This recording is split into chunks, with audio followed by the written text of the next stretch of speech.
All right, so we started talking about the idea that intersectional identities are really crucial to focus on in thinking about feminism and in informing feminist goals. So intersectional identities, um, like I've said before, they focus on the ways in which different social forces, different social groups, such as race and class and gender and sexual orientation, etc., age, the ways in which these identities intersect and the people who fall at the intersection of these identities have very unique experiences because of those identities. And so I want to start by talking about the Kimberly Crenshaw piece, Mapping the Margins, which is a really, really excellent piece for illuminating the importance of having an intersectional approach to feminism. So she starts by talking about this idea of identity politics, which is refers to political movements that are based on the interests of particular, usually marginalized social groups. Um, and so she says that um, often what happens is there's a conflict between traditional liberal ideas about that is politically liberal ideas about um, the idea that people are essentially individuals and should be thought of as individuals, and we should approach um, justice and social justice by thinking of people as individuals with individual freedoms and rights. And this idea can be really in conflict with identity politics, which makes the claim that, well, people have these social identities and they belong to social groups. And those social identities really form the basis of their experiences and should thus be the focus of our policies and our efforts for justice. So it's this conflict between people as individuals and people as members of social groups, and which we should be focusing on when trying to strive for justice. Um, and so there's this fundamental question when we're talking about social identities, um, particularly when we're talking about social identities, and arguably all social identities fall into this category, but identities that are socially constructed. So things like gender and race are identities that have long been argued to be largely socially constructed. That's not to say that they are imaginary or not real, but they are not founded in biology the way that we think they are. So categories like race are not biological categories. This is what a lot of people argue, rightly, I think, that these categories are actually primarily social constructs. Um, and so there's this question about how to deal with identities that are socially constructed, like race and gender, and there are different kinds of ways that you can approach these identities and how to deal with justice with respect to these identities.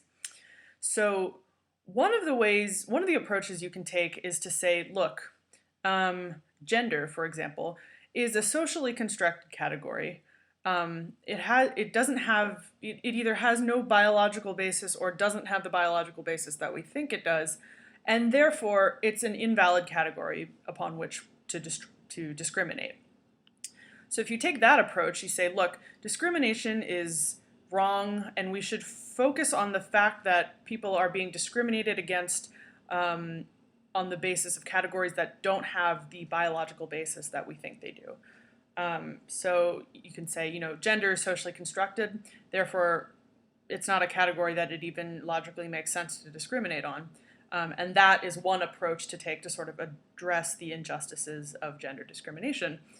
Another approach that you can take is to acknowledge that these categories are social constructs and they don't have the same biological basis that we think they do, but say, look, regardless of whether they are real biological categories, the fact is that they have real significance in our world, and people are really suffering from discrimination based on these categories, regardless of the actual biological status of the categories. So one approach is to say, look, they're not real, or they're not biologically real categories, so we should sort of focus on that to sort of destroy the logical basis for discrimination. Or you can say, look, regardless of the biological status of these categories, they have real effects in our world, and we should be focusing on the ways in which these categories carve up the world socially and the way in which people have power based on these categories, regardless of the biological status. So this is the basic tension that Crenshaw sets up at the beginning between like different ways to approach categories like gender and race and the way that they influence power and therefore discrimination. So one of the problems that Crenshaw wants to highlight is this idea that identity politics, as they've often been approached and often been practiced, frequently fail to significantly acknowledge differences within a single group. So, for example, identity politics about gender historically have often, this is what we talked about in this third wave feminism, the previous third wave feminism lecture, that identity politics, for example, based on gender, have often failed to acknowledge the differences within that single group and the ways that different members of that group are actually affected by issues. I think that one of the best ways, she uses just countless really excellent examples in her paper of the ways in which failing to acknowledge these differences leads to really significant further marginalization of people who are members of these groups. So the example of domestic violence against undocumented immigrant women is a really great example of a really clear example of how failing to acknowledge these intersectional identities is a really big problem in identity politics. So she describes this problem of so undocumented immigrant women who suffer domestic violence. This is a case in which they are being oppressed in several ways and are being facing repercussions of focusing on either the race issue alone or the gender issue alone. So Crenshaw says that, okay, so if we fail to acknowledge the differences in policy when we're making policies with respect to intersectional identities, we force the people who are at the intersections of those identities to sort of choose which issue they are going to focus on. So in the example of the immigrant women, they have the choice to either, because of the way that policy is currently set up regarding these issues, they have the choice to either focus on trying to combat the domestic violence by reporting it to some authority, or they focus on maintaining their safety and security with respect to their immigrant status by not going to authorities so that they don't risk being deported. So this is a way in which the way that policies are often formed, particularly about sort of identity politics issues, forces people at these intersections to choose which of their identities they're going to try to focus on. So these women in these cases have to sort of risk continued domestic violence if they don't do anything, or they can go to the authorities and they risk being deported. So what Crenshaw is focusing on here is that, look, if we only form policies and only focus on one identity at a time, for example, if we only focus on the fact that they're women and the domestic violence is occurring against them as women, if we only focus on that and form policies without thinking about the ways in which their, for example, racial or ethnic identity is influencing their opportunities, then we end up creating policies that are not helpful to these women, in fact, can be further harmful. So if you just think about, for example, domestic violence as an issue of gender, that can be addressed through policies about domestic violence as a gendered issue alone, then you end up creating policies that are not helpful to women who have, for example, undocumented immigrant status, and they can't go to authorities like American citizens can, or women who, or if you create policies that involve, I think she described a case in which there's some sort of waiver or affidavit that they have to attain that costs a significant amount of money and involves going to several different places in order to get it validated. So if you create a policy like that, then you end up leaving out women who can't afford those things, or who are from cultures where they don't have a lot of alone time or ability to leave the house on their own. And so when we're making policies about things like gender issues, we have to take into consideration these intersectional identities that make the abilities of different women within this group very different in terms of the steps that they can take, that they actually realistically can take to remedy their situation. So that's the first question that she focuses on, is how identity politics has historically failed to take sufficient notice of these important differences within single groups. She also points out this really good point about the way that often identity politics issues have been addressed in the public sphere when we're trying to get people to motivated to act on them. So she says there's often this approach that's taken to sort of point out the ways in which the oppression of group X affects you personally. So they say, look, if what often happens is that these issues really particularly affect, for example, women of color or, low-income women, sort of marginalized groups. And so the people who don't fall into those groups, upper-class women, white women, men even, those people, it's difficult to get them to care about it and to do something about it. So one strategy that has been taken at times is to try to point out the ways in which this oppression hurts everybody. Say, the oppression of poor black women, for example, affects you too, Mr. Upper class white man, and this is how. And so it's in your best interest to care about this and do something about it. And so Crenshaw points out the way that this kind of approach is problematic, because instead of illuminating the really problematic fact that people, particularly people in positions of privilege, only tend to care about issues that affect them directly, instead of illuminating that fact, what happens is that the strategy sort of illuminates the ways in which different kinds of oppression actually do affect the privileged group, but therefore sort of reinforce the idea that you should care about things because they affect you personally, not because they affect other people. She said that's a problem. So saying things like, for example, in feminism, this has been done a lot. People say, look, feminism is good for everyone. It's good for men too, which is not false. It is good for men too. It's good for everybody, but that's not why we should care about it. And so Crenshaw really illuminates this idea that,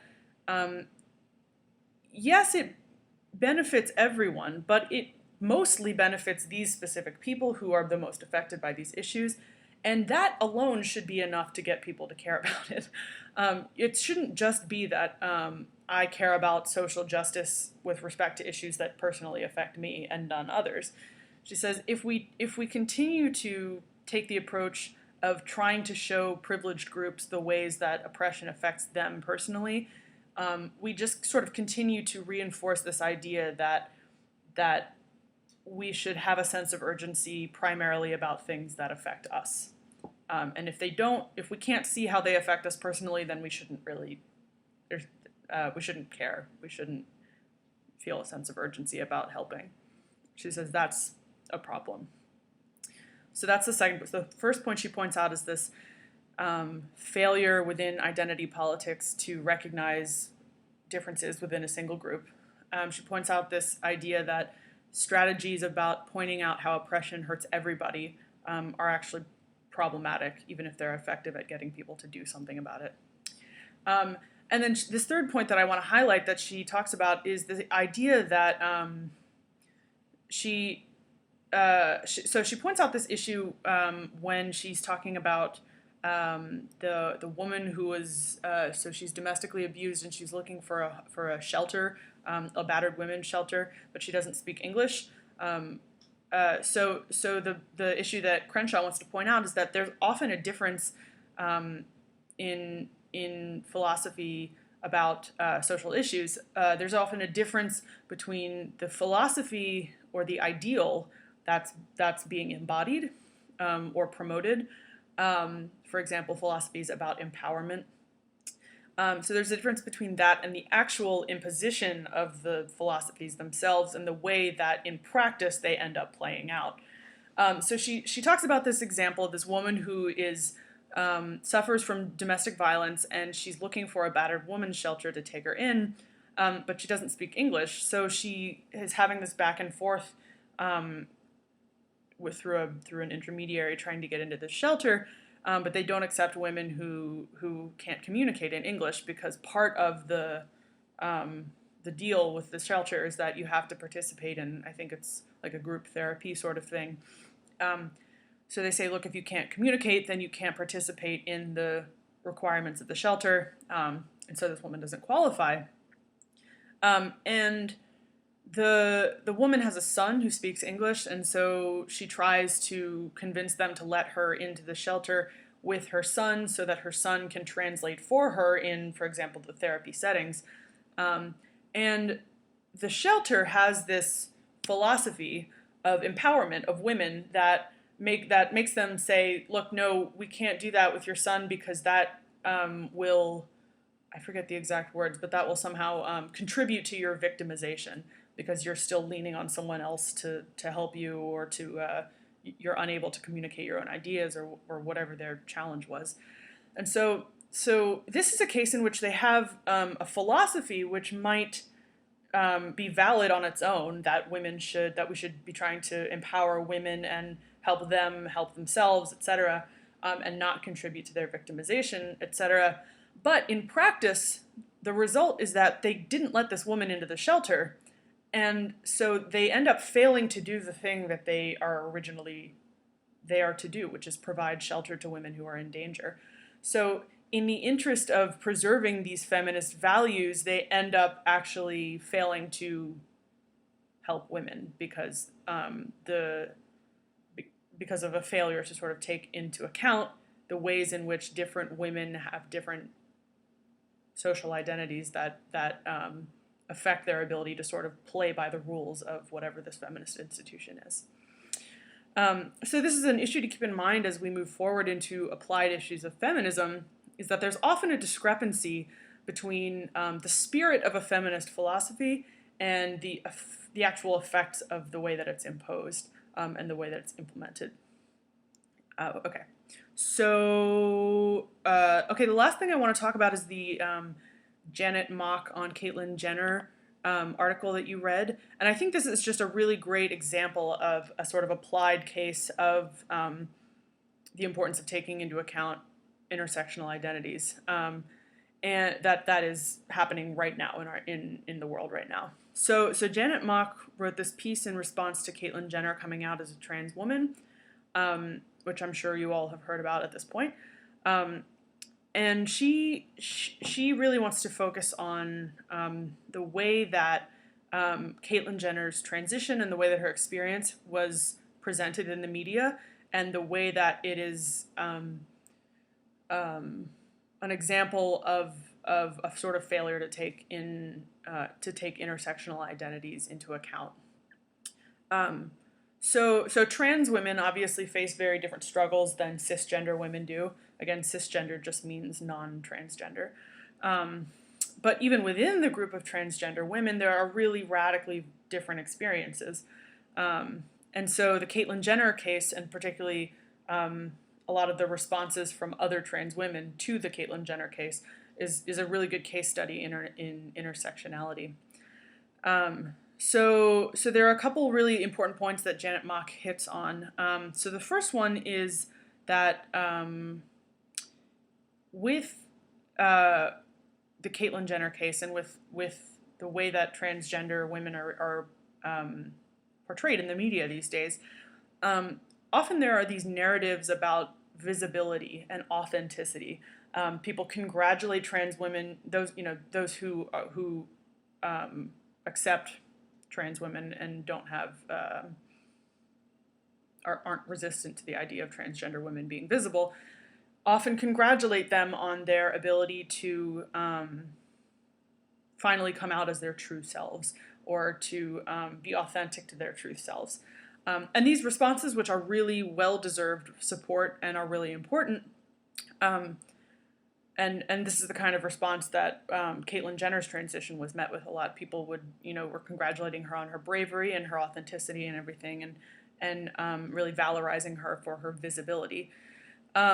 These responses, although they are really important, often fail to acknowledge the fact that Caitlyn Jenner's various forms of privilege allow her to be visible and to embrace that visibility and authenticity in a way that a lot of transgender women aren't able to do, for a lot of different reasons. So Janet Mock points out, the fact that Caitlyn Jenner she's white, she's wealthy, speaks English, she's educated, she has access to healthcare and safety and security resources, etc. And so she has all these privileges working in her favor, so she is able to do a lot of things in her transition that many trans women aren't able to do. So a lot of trans women, particularly trans women of color, don't have the privileges of being shielded from physical violence in response to their attempts to make their gender identity visible.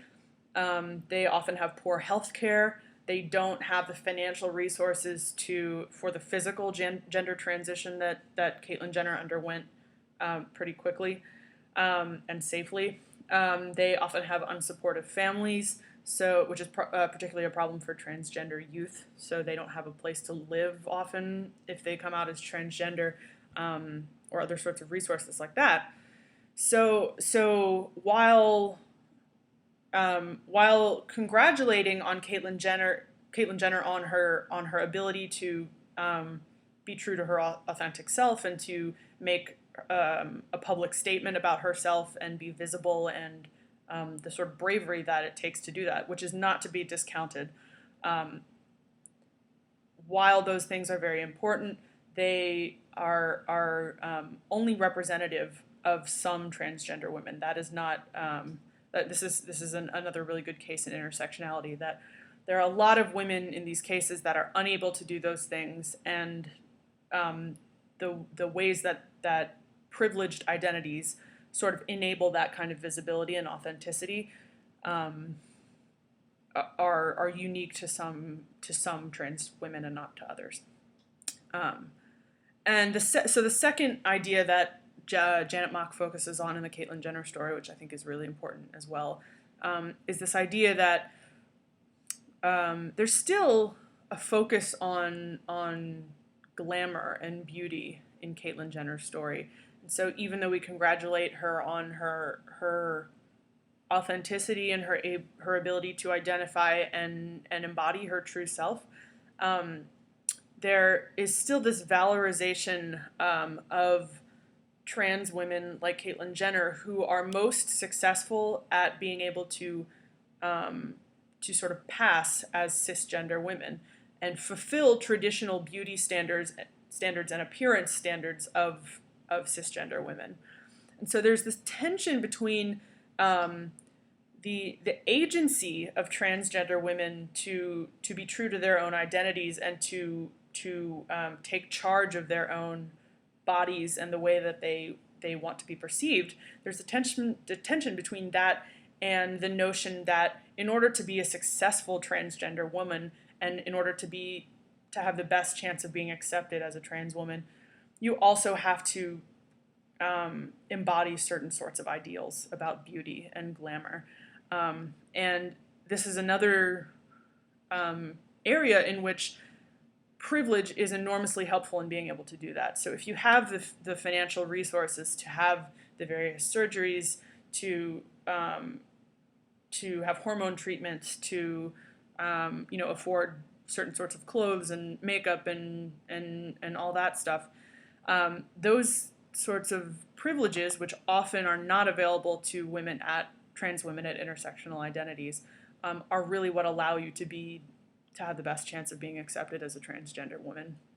And that was something that a lot of transgender women of color came out to promote after Caitlyn Jenner's transition, was this idea that, look, Caitlyn's transition and her visibility are wonderful things, but let's keep in mind that she only represents a very small fraction of what trans women actually experience. And if we fail to recognize that and we focus on only certain things about her experience, then we're going to end up further marginalizing trans women who have very different experiences.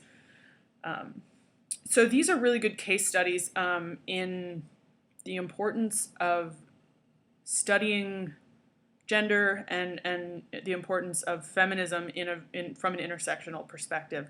And I think both the Janet Mock piece on Caitlyn Jenner and the Kimberly Crenshaw piece on mapping the margins are full of really, really excellent concrete examples of the potential dangerous consequences of failing to take an intersectional approach to feminism. And so these are really essentially, these represent the essential voice of third wave feminism, that when we're studying the ways in which women are oppressed, we have to take into account the ways that things like race and socioeconomic status and gender identity and sexual orientation and everything influence the problems that affect these women. And if we don't, the result will end up being far more detrimental to most women than the help will be.